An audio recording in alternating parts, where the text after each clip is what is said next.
The first bank to grant us the 3.7 million, the full 100% home loan, is Standard Bank. So I'm looking at their finalized grant. Valuations concluded successfully.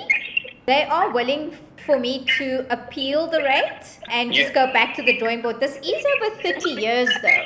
So usually if I go back to them and say, look, can you revise it for a 25-year or 20-year term? Should I ask them for those kinds of options? I'm happy with the 30 years. Okay.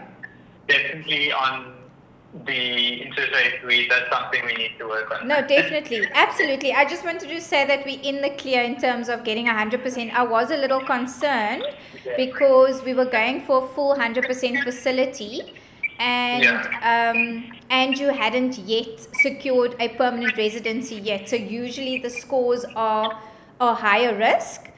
Even though we presented as a critical skills visa holder here, they usually only give us 90%.